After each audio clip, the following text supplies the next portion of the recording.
Bonjour, je suis Sefa et le nom de mon entreprise, c'est Les Paniers Enchantés. Je suis maraîcher à Pont-l'Évêque et je me suis installé en janvier 2017 après une formation de maraîchage bio pendant 7 mois. Et donc après ma formation, j'ai fait un stage de parrainage avec Christophe, mon collègue, qui est installé 3 ans avant moi. Et donc ensemble, on a décidé de travailler, mais pas en association.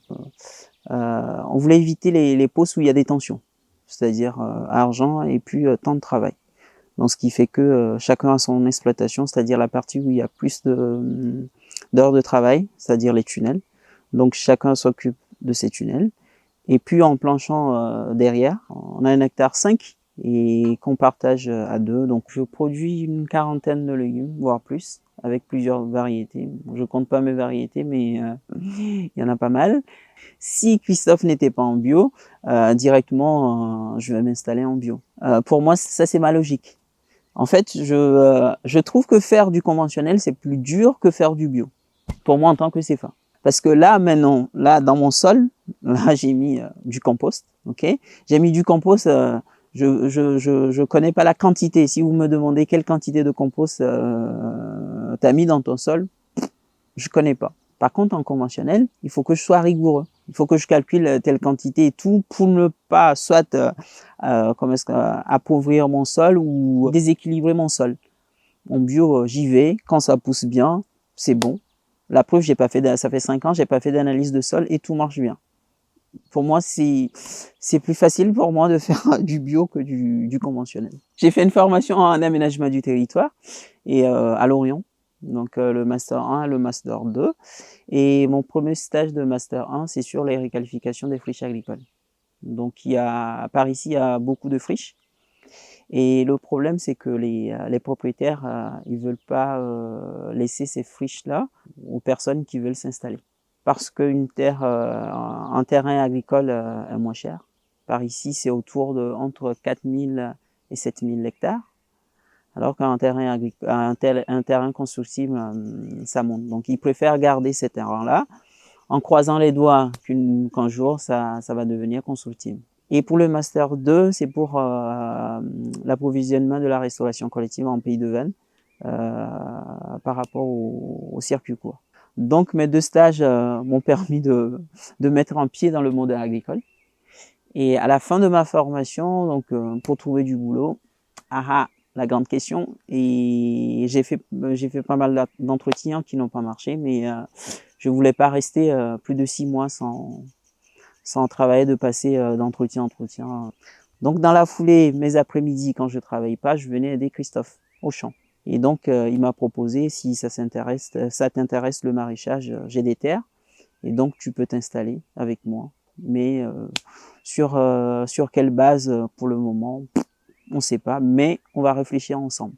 Dans mon projet d'installation, je me suis dit, comme j'avais cartographié tout le pays Bigoudin, que ce soit les déplacements, les déplacements, la moyenne d'âge, les résidences secondaires, j'ai tout cartographié, tout sur l'INSEE, toutes les données, j'ai tout cartographié. Et je me suis dit, tiens, donc il y a beaucoup de personnes âgées, et donc je vais faire un système de livraison. Et après j'ai fait le test, je me suis rendu compte que en fait les communes ne sont pas aussi proches.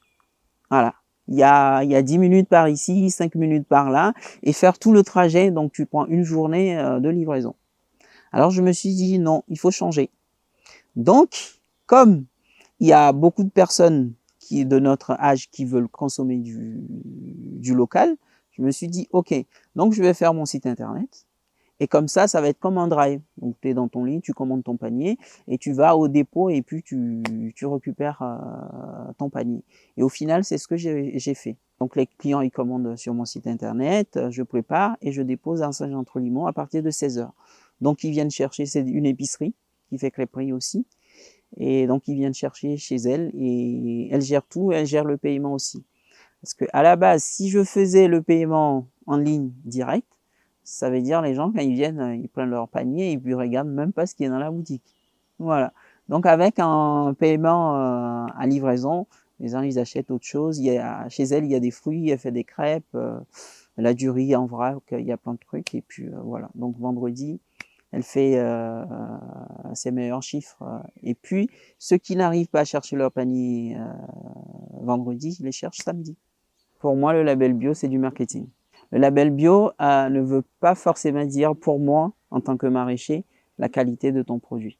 Là, on voit par exemple les tomates là, j'ai sélectionné mes variétés. Et tous les ans, je mets d'autres variétés dans mon champ et d'autres, quand le goût n'est pas bon, allez, voilà. Donc, moi, au marché, au Guilvinec, par exemple, le marché, les gens, ils veulent pas c'est pas parce que c'est du bio qu'ils viennent. Moi, mes clients au Guilvinec, ils viennent parce que c'est bon. Et ils te connaissent, ils savent là où tu produis. Je suis dans le champ, tu vois, il y a le marché, les gens, ils viennent, ils se baladent, ils voient dans le champ et tout. Ils discutent, eux, ils veulent la qualité. Donc, l'hiver et tout, j'ai pas besoin, j'affiche pas mon bio. Par contre, le touriste, là où on voit le marketing du bio, le touriste, il veut voir le label AB européen et français. Alors là, si t'as pas le label bio, il vient pas consommer. Ce qui fait qu'aujourd'hui, il y a certains maraîchers qui ont lâché même le label bio.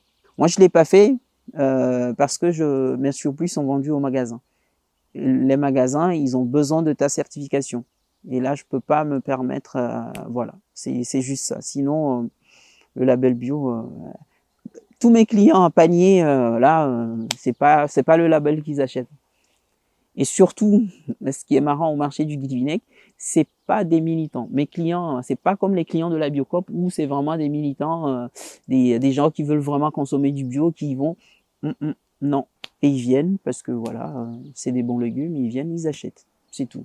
J'avais fait une stratégie la première année. La première année, j'avais joué sur les variétés. J'avais de tout, de toutes les couleurs, des tomates de tous les couleurs, les aubergines. Donc sur mon étal au marché, j'ai fait de l'art au marché. Donc c'est tout joli l'étal et ça attire du monde la couleur. Et après, j'avais fait des variétés qui n'ont pas un bon rendement, mais qui sont jolies pour attirer la clientèle. Donc une fois qu'ils ont goûté mes légumes et ils savent que c'est des bons légumes, alors j'ai laissé tomber toutes ces variétés là pour faire plutôt des légumes pas forcément qui attirent, mais qui sont bons. Voilà, les radis là que vous avez vus, c'est des radis japonais. Les gens ils viennent, oui, c'est des radis japonais et tout. Prenez un, vous goûtez, et puis c'est bon. Et les gens ils viennent. Et là maintenant, ce que je t'ai montré sous filet là, j'ai 8 planches de radis japonais, des planches de 50 mètres, et je vais tous les vendre et je vais encore semer. Parce que voilà, les gens ils sont habitués avec ces produits là qu'ils connaissaient pas, et puis voilà, et ça se passe bien. Les maraîchers expérimentés, c'est un maraîcher qui maîtrise son sol et qui maîtrise le temps. Donc, ce maraîcher-là, il va pouvoir te dire, sur tel créneau, par exemple en février, il sait qu'en février, il peut mettre telle variété ou une autre variété. Parce que quand toi t'arrives et que tu dis, ah ouais, j'ai lu dans un bouquin qu'en février, je peux semer par exemple des radis. Okay, il faut connaître la variété. Parce que si tu sèmes un radis qui vient par exemple d'un pays chaud ou je sais pas quoi, ton radis va monter direct en fleurs. Pareil pour les carottes. Donc il faut connaître les variétés. Et ça pour moi, un bon maraîcher, c'est une personne qui maîtrise ça. Ce qui fait que les maraîchers qui ont plus d'expérience, leur planning de culture, c'est leur trésor. Moi, j'ai eu la chance de faire mon stage chez en couple de maraîchers qui m'ont donné beaucoup de tuyaux. Et aussi, ma formation en aménagement du territoire me permet en fait de faire très vite les synthèses. En fait, quand je prends un bouquin ou des fichiers PDF sur les tests, bon, en Bretagne, il n'y a pas beaucoup de tests. Les tests qu'ils font en maraîchage, c'est plutôt dans le sud. Et on n'a pas le même climat. Et dans ce que je fais dans ce cas, en fait, sur Internet, je prends le climat de la zone. Par exemple, si le test a été fait sur, par exemple, les courgettes, si le test a été fait à Toulouse, je vais aller prendre la météo de Toulouse, les courbes, et sur Internet, tu trouves des trucs comme ça, ou par exemple à Pont-l'Abbé pour croiser ces deux climats. Et là, je vois le point où, le créneau où je peux planter ce truc-là. Parce qu'en maraîchage, soit tu tâtonnes, tu peux arriver, hein, mais ça va te prendre plus de temps. Voilà. Donc tu recules, tu avances pour trouver un bon créneau. Et sinon, c'est les bouquins ou les tests, parce que il y a le CIVAM qui fait beaucoup de tests dans le sud. Il y a le GAB aussi. Donc en fait, ils font des fiches techniques. Par exemple, ils prennent des concombres, ils vont prendre plusieurs variétés de concombres et ils vont faire des tests. Et après, ils vont donner des résultats. Maintenant, ces résultats-là, c'est propre à leur territoire. Et donc, toi, là-dedans, tu les prends. Il faut que tu arrives à les analyser pour faire tes propres tests. Ah oui, la friche. En fait, c'est pas une friche. C'est de l'engrais vert. D'habitude, en tunnel, quand tu finis la récolte dans légumes, tu replantes un autre légume peut-être un mois après ou un mois et demi après. Et donc, je me suis dit, au lieu de laisser nu, il faut mettre un engrais vert. Et en engrais vert, tu profites, donc ton sol est couvert et après, tu as de la matière organique. Donc, voilà. Donc, j'ai mis du radis japonais, du daikon. Voilà. Et après, la semaine prochaine, je vais broyer et ça me fait de la matière organique. Il y a un peu de mauvaises herbes dedans, mais c'est parce que j'ai pas semé trop serré. Voilà. Donc, c'est un truc à améliorer, quoi, ou à ajouter d'autres variétés pour étouffer un peu les mauvaises herbes. Voilà. Donc, ça fait ça. Et en fait, tout ça était dans le sol.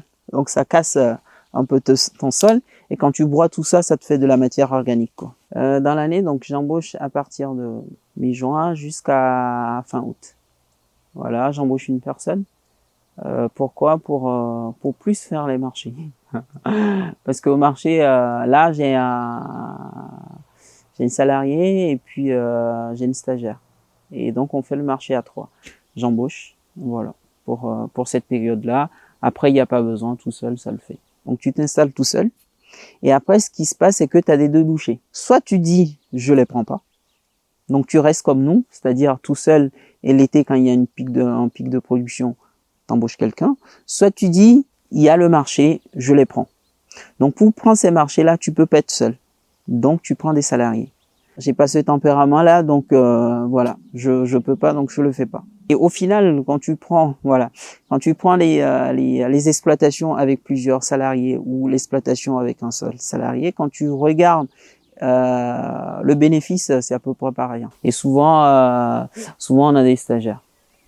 Voilà, on a des stagiaires qui passent à peu près des stages de 2 semaines par ici, par là, donc ça aide aussi. Ouais. Parce que très vite, tu te casses le dos. Tu t'arrives, je vois des stagiaires qui arrivent, je crie de loin, non, non, non, fais pas, prends la brouette. La brouette, tu vas 1 minute, t'as cherché la brouette quelque part pour pouvoir prendre ta caisse, alors que 1 seconde, tu casses ton dos, quoi. Voilà. Et aussi baisser les genoux pour faire quelque chose, tous ces petits trucs-là. Et aussi, quand on est fatigué, il faut qu'on se repose. Tous ces petits trucs-là, ça fait que tu peux durer dans le métier. Voilà. Et ceux qui ont fait du maraîchage jusqu'à leur retraite, c'est ce qu'ils ont fait. Ils ont investi beaucoup parce que on a eu des maraîchers qui veulent travailler sans tracteur, sans rien. Ok, ça marche, mais pendant combien de temps? Voilà. Parce que nos grands-parents, ils ont fait ça, mais ils étaient nombreux sur la ferme. Là, on est tout seul, donc il faut investir pour durer. Sinon, ça ne le fait pas du tout. Et après, bon, il y a des prêts. Donc forcément, il faut avoir un bon chiffre d'affaires pour bien vivre. Et puis, donc il faut tenir dans le temps, c'est ça. Investir. Et puis, sur le plan physique, faut pas faire n'importe quoi, quoi. Parce que c'est piégeant le maraîchage. Hein. Plus tu bosses beaucoup, plus tu gagnes beaucoup. Donc c'est à toi de te situer là-dedans, quoi. Il y en a, ils peuvent. Moi, je fais un marché en panier, mais il y en a, ils font 3, 4 marchés. Donc tu gagnes beaucoup. Mais pendant combien de temps? Par exemple, là, il y a 2 tracteurs. Donc, il y a un petit qui travaille planche par planche. Et il y a un autre tracteur qui fait le planchon. Voilà. Par exemple, ces buts-là, je les fais manuellement. Donc, je travaille sur but, donc je les fais manuellement. Donc, ça me prend du temps de les faire. J'ai une buteuse que j'ai achetée pour mettre sur le micro-tracteur pour le faire. Sauf que pour changer d'outil, ça te prend du temps. Donc, je le fais pas. Donc, par exemple, l'année prochaine, je vais acheter un autre tracteur où sur ce tracteur, il y aura que la buteuse. Donc, je prends l'autre tracteur, je fais mon travail de sol, et puis je prends l'autre, je fais mes buts, et l'autre, il va servir aussi à nettoyer le champ. Voilà. Parce que j'ai tout, j'ai le gyrobroyeur pour nettoyer tout le champ, mais c'est pareil, le même problème. Le tracteur, il faut changer d'outil, et moi, changer d'outil, ça me prend du temps, donc voilà. Je préfère avoir un outil par tracteur, j'ai 3 tracteurs, et je prends, et puis allez, c'est fait, quoi. En fait, c'est ce qui c'est ce qui me permet aussi d'avoir un bon chiffre d'affaires. Voilà. Parce que quand tu es fatigué, sur... là, juste un exemple à la con, pour planter 150 salades, parce qu'on achète les salades par 150. Pour planter 150 salades, quand j'arrive le matin pour planter les 150 salades, je fais 7 minutes la plaque. Ok? Quand je suis fatigué le soir, je plante la plaque, là, je fais 20 minutes. Donc, ce que je fais, quand je sens que je suis fatigué, les 20 minutes, je les fais pas, je rentre à la maison. Et le lendemain matin, je le fais à 7 minutes. Voilà. Donc, c'est ma façon de travailler. Et donc, moi, j'ai décidé de ne pas travailler le week-end pour me reposer parce que j'aime bien ce métier, donc je veux bien durer dedans. Et après, je prends 7 semaines de vacances. Dans la semaine d'octobre, donc je prends un remplaçant. Voilà, parce il reste encore des légumes qui peuvent pourrir. Par contre, les 3 semaines de janvier, c'est que des salades. Il n'y a pas des légumes qui vont pourrir, quoi. Donc au retour, allez, la vente continue sans perte, quoi. Et en plus, si tu embauches quelqu'un, j'avais fait la première et la deuxième année de mon installation, quelqu'un me remplaçait aussi cette période-là, la période de janvier. Sauf que la période du janvier, c'est pas du tout rentable. Voilà. Parce que la personne va te faire un marché de par exemple 100 euros de marché, alors que tu as embauché la personne sur 40 heures. Voilà. Donc tu reviens de vacances, donc tu puisses dans tes économies pour payer la personne. Sauf qu'en octobre, c'est vraiment rentable. Donc quand tu reviens, tu as encore un surplus sur ton compte, quoi. Voilà, c'est ça. C'est pourquoi j'ai laissé tomber les remplacements de janvier. Voilà. Là, par exemple, c'est Damien qui remplace Christophe. Donc Christophe, il est en vacances. Dans le coin, parmi nos collègues maraîchers, on est que 2 à faire ce système-là. Donc ma stratégie, c'est de ne pas travailler le week-end, bien me reposer et d'investir dans du matériel, quoi. Voilà.